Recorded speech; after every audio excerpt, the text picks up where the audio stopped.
I am a 19-years-old man. On Thursday, a person I had a major crush on in high school, but who rejected me, messaged me out of the blue. She had never contacted me without my contacting her first. And at one point I realized she had had me blocked on social media, and so I found it odd that she was suddenly being friendly. After sending a couple of greetings / questions about how I've been, she said that she was going to have some people over and wanted to know if I would get the beer.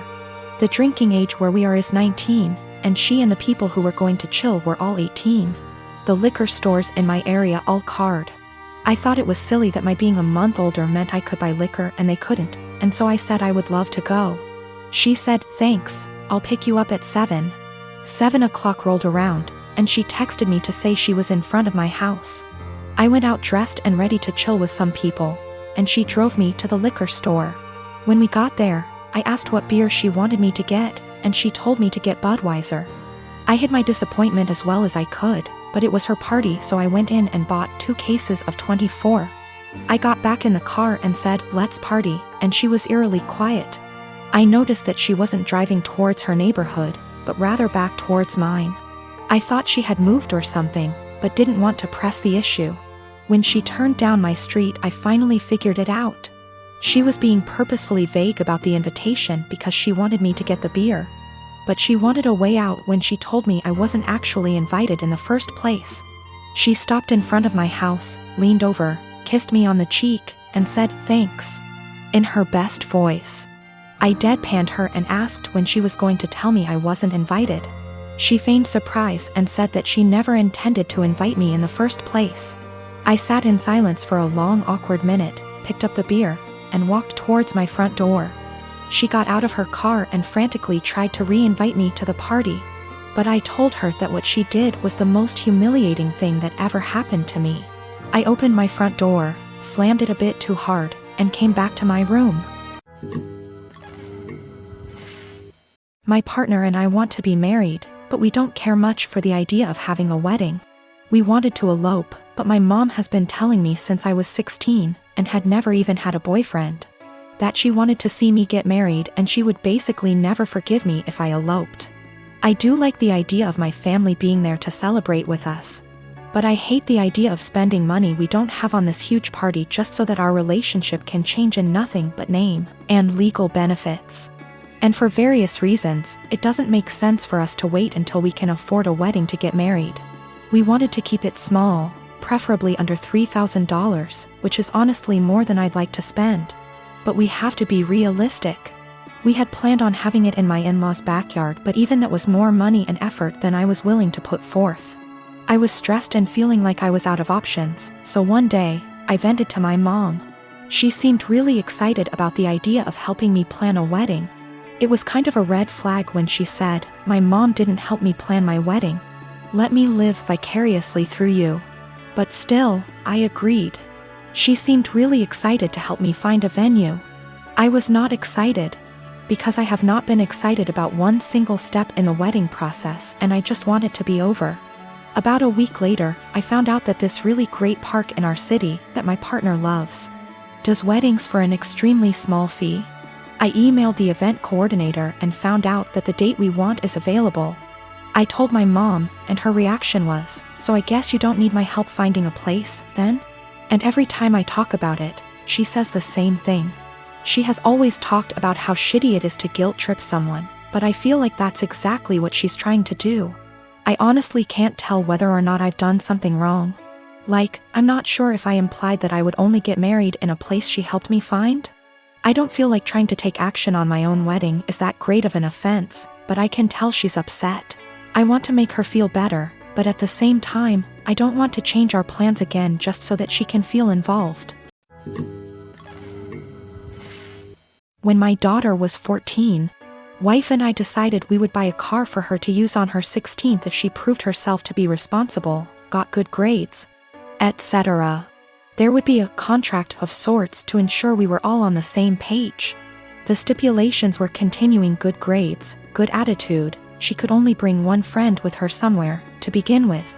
We had to know where she was, and the obvious too, don't drink and drive, and don't text and drive.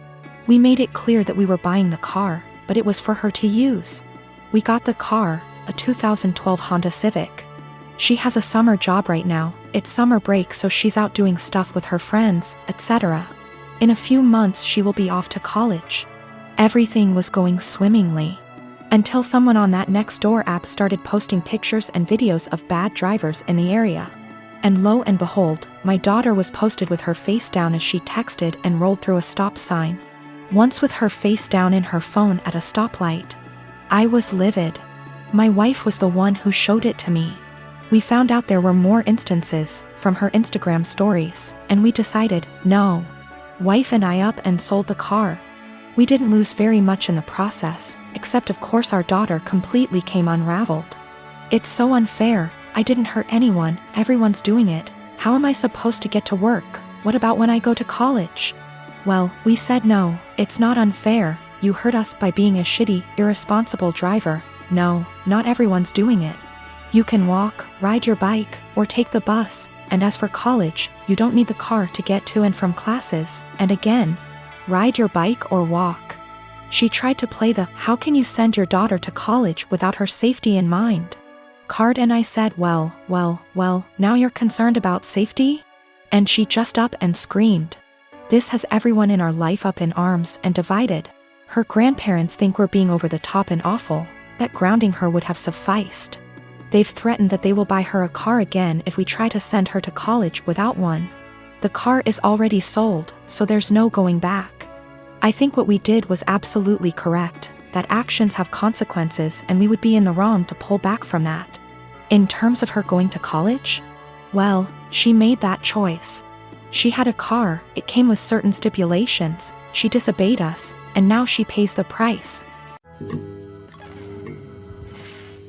Me and my girlfriend have never fought, we get along fine. We have been living together for 9 years now, and have been dating for 12 years. We have a healthy sex life, we both have decent jobs that bring in decent money.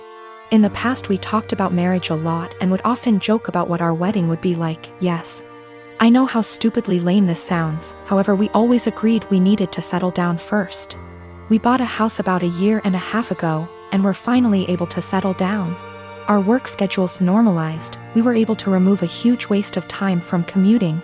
And we were finally able to take various activities after work, e.g., dancing classes, cooking classes, etc. We were able to finally settle down. Finally we decided to take a week off and unplug on the week of 12-year anniversary. She wanted to go camping and hiking, and do the things we used to do when we were first dating. Unbeknownst to her, I secretly decided to pick the exact same area where we met to do our hiking / camping trip. 2 weeks ago as we are leaving she realizes where we are going and becomes ecstatic, and gushes about how romantic I am. More or less everything seems perfect. We do our hike, and we unpack, set up, and by sundown everything feels perfect. So I decided to pop the question. This is where everything kind of falls apart. I ask her, and she just says no. We literally went from "I love yous" to the single most awkward silence I have ever had in my life in the time span of about a minute. We sat there kind of not saying anything before she says she is tired and goes to bed. She basically proceeds to cry herself to sleep while I sat there doing nothing. I basically didn't sleep, and the next morning, she says she wants to go home. So we pack up and have a really awkward 3-hour hike back to our car. There were a few times where things kind of felt normal and we were joking around like we used to be for a bit. On the way back home, we are talking and chatting normally, but it just feels awkward. At one point we stopped for coffee, and asked if she wanted to talk about what happened, and all I got was a curt no. This is followed by another extremely long silence for the rest of the drive home. We finally get home and I unpack everything while she goes off to bed. She is going to bed. Cue more crying. I tried really hard to talk to her, but she pretty much told me that she just needs time to be alone and think. The next day she tells me she is going to take some time and see her family, which is literally on the other side of the country. It has been about 2 weeks since I dropped her off at the airport. She sent me a few messages to tell me she is fine, and that she needs some more time to think. Her best friend has been asking me every other day about what is going on with her, since she hasn't really been responding at all. I know she is okay, though, due to her posting some pictures of her and her family on Instagram. But it just feels really weird. I am an absolute giant mess. I just don't quite understand what is going on. None of my friends have really offered me anything of value. I just feel if I didn't ask the question everything would be absolutely fine, and I don't really understand what is going on. I keep wanting to grab her laptop to try and figure out anything. I am not close to her parents at all, but I trust her and want to respect her space, but I don't know when she is coming back. I even sent her a message this morning and I know she saw the message and received it, but hasn't replied. Also, her work has called me this morning asking about where she is. Apparently she had taken an extra week off last week, but she was supposed to be in yesterday. Now everything feels like it is falling apart and I have no idea what to do. The reason why it took so long for us to get married is we both agreed we wouldn't move to the next step until we finished the following. We both finished school. For her that wasn't until 2 years ago. We both had stable jobs. We had a place where we could agree would be good enough to take stuff to the next step. We both had decent working hours. For a long time she was doing her residency and we more or less worked opposite shifts. We did talk about marriage and kids and both agreed it would be part of the next step after we got settled.